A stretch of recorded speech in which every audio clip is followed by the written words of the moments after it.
So this is day 30 of the communication challenge, and right now I am in Singapore on a layover before I go to Bangkok tonight with my friends. And as this is day 30, I want to do something a bit more uncomfortable, and that's why I'm talking in public right now. And I guess what better way to end it than to just talk about my dreams and my plans for next year. So to give you a bit of background, I'm from Malaysia originally, and I moved to Australia when I was 11 with my family. And I guess that experience has affected me in the way that growing up, I've always felt this sense of like identity crisis and just feeling like I'm not belonging anywhere really. And I think as I grew up, I understand that to be not a bad thing, because it has shifted my perspective in terms of how I look at different like cultures and different heritage, and just the curiosity to understand it more, and just to like find out more, and just there's this natural draw to understanding cultures and heritage for me. I can't explain it truly, but yeah, there's always been this draw, and I've always felt very nostalgic about old places, old things, old stories, and I've just been always been really interested in learning more about just people's story, like what their grandparents and their great grandparents passed down for them, and all the knowledge and golden nuggets of information hidden within. And I think those things are very, very valuable, and unfortunately they're often kind of ignored, or they slowly die down as the society moves forward with modern technology and everything. And a lot of the traditional cultures and heritage kind of gets ignored and seen as this old thing that we don't need anymore.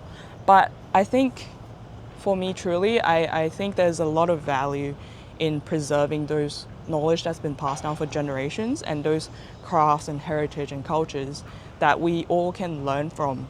And so my plan for next year is to travel around Asia for a year, and maybe spend a couple of months in each country, starting off most likely in Malaysia, where I'm from, as more of a personal journey and also external journey to find out more about my cultures and why people preserve a certain part of their culture, and all the beautiful heritage that's mixed in this place that is Malaysia.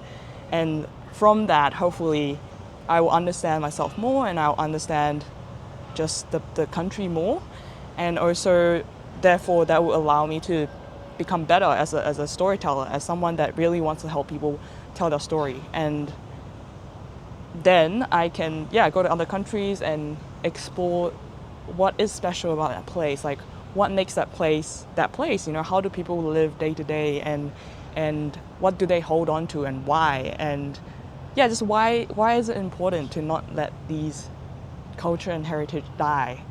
And so that's kind of the big picture plan for next year. And I need to figure out all the logistics and all the fun stuff, but I think I've always had this dream of just traveling and making documentaries, but I've always kind of played it safe and pushed it back.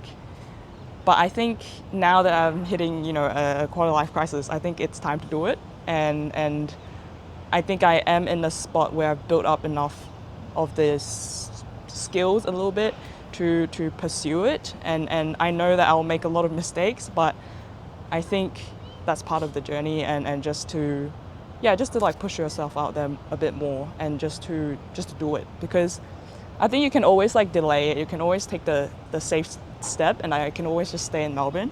But I think that I can always go back to Melbourne and live my life that I'm currently living. But I think this 1 year experience will really shape me as a person, and just help me become better at storytelling, and therefore I can help other people better as well. And so that's why that's my why of why I want to do that next year. And in a sense, I'm putting this out there as a accountability thing, and so that I don't pull back and yeah, just become scared. But I think it's gonna happen. I'm gonna make it happen. And yeah, I'm pretty excited. There's around half a year left for 2026, but yeah, that's some time to plan and just think about things. But yeah, I guess that's all I have to say. And this is day 30 of the communication challenge. So thank you for watching the challenge, and yeah, I'm excited for what's to come next year. So bye.